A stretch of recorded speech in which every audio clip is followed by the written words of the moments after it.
Can I link the whole evolution of AI back to customer service for a few minutes? That's something that we always hope you do, Steven. Yeah.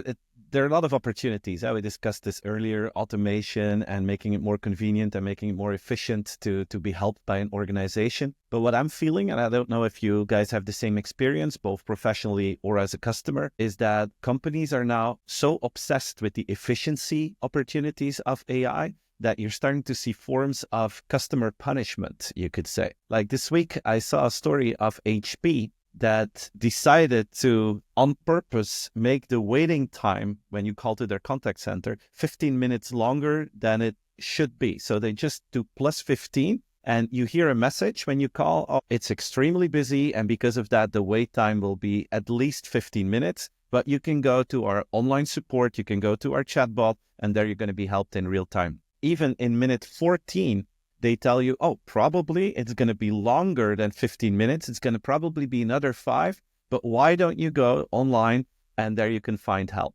I don't know what you guys feel about this strategy, but I don't think it's a good idea. When do you guys call a contact center? When there's a serious problem, right? When there's a serious problem. And usually what did you do before you contacted the human? You already went online, right? You already went online because you don't want to call. You don't want to have to wait because you know it's going to take a lot of effort from you. So the first thing you do is you go to hp.com and you try to find out what's going on. You go to YouTube or you go to ChatGPT. And then if you're stuck, then you decide to call. And then you hear all the time that you can be helped online, which creates more frustration. You're waiting. By the time someone picks up, you have a very frustrated customer. My feeling is this is now a story of HP that came out this week. And in the meantime, they already send out a press release that it's not true and that because of customer feedback, they're going to stop doing that. Wait, they said it's not true, and then they said they're going to stop doing it? No, they said that my mistake. They said that we're gonna call this program back. We're not gonna do it because of the reactions that they got. But I was thinking lately when I call to a contact center, I hear the exact same message everywhere. If I call to an airline, if I call to a telco, every time I hear an automated voice saying the waiting times are longer than usual. And then it doesn't matter if I call at 8:30 in the morning or at 5 in the afternoon, in the weekend or in the week, it's always like more busy than usual. My feeling is that a lot of organizations today are using this strategy on purpose, lowering customer service just for their own efficiency gains. I think this is a terrible mistake. Of course, you need to make sure you have great self-service. But usually if people call, it means that your self-service sucks and that we're not satisfied with it. But now my feeling is they're trying to save money, both on the self-service because they're not doing the investments that are needed and they're not taking all the opportunities that AI has. And at the same time, they're lowering the service levels on their human channel, which is customer punishment. And I'm afraid we're going to see this more and more in the next few years because of the promise of AI. They won't be able to install it as the expectations of the customer is today, and average service could go down. I saw a study from Forrester in the beginning of the year. Forrester, every year they do a study to find out what the overall customer happiness rate is in the United States.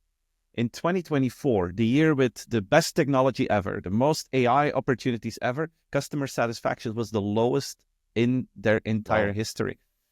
And, you know, the story that I share now about HP and the philosophy behind it, in my opinion, that's the reason why actually customer happiness is going down, even though we have more opportunities than ever to make a difference. And that makes me a little bit sad. I'm not surprised it's gone down. I mean, you feel that? I mean, just, you know, from my own personal experience. And I'm just wondering, when you're telling that story, what would happen if you would flip it around, right? I mean, suppose that the next time that you call a call center and they pick up the phone, they say, oh, I'm so glad you called. I was getting really bored here. I have nothing to do. So what can I do? Imagine how you would feel if you would get that reaction. That would be fantastic. Yeah, and then call it to the colleagues. We have someone on the phone here. I'm going to put you on speaker. I'm going to put you on speaker. We're all here to help you, Steven. We're all here to help you. Yeah. Just what can we do? Because they have no more job to do anyway. Yeah. So, no, but I think this... I mean, I don't know, Stephen, did you ever visit C-Trip with me together in China? I did, yeah. Because that's what they said. I mean, it takes like 30 seconds max to pick up the phone, a real person. With AI, they've used much more of these services now, but still they didn't reduce the number of people. And no, so C-Trip it's one of the digitally amazing companies. but they also have one of the largest contact centers that Of we've course, seen. yeah. I mean, and they're global as well. So, but I think it's possible, and I do believe that one of the big differences between Europe and China in that is that using AI is. I mean, we're so looking for efficiency improvements, while in China they're really looking for new services to make more money, and I think it's just a mindset. Because of that, I think Chinese customer service will actually go up very, very quickly in specific in certain areas. And I think we should go and visit China again, and because there's a lot of things happening with AI, which is clearly about improving the customer service in many industries. But we'll talk about it another time.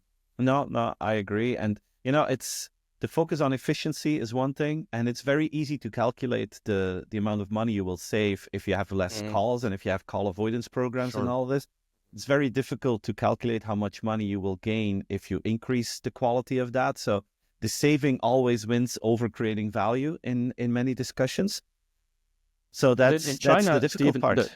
The difference in China is that if you don't do it, your competitor is going to do it. And so you see everybody trying because everybody hopes he's going to have the next holy grail and figure out what the next big thing will be. That's cool. And I think that mindset is much more entrepreneurial. And in Europe, I'm a little bit worried about missing the application, not so much missing the AI trend, but missing the applications.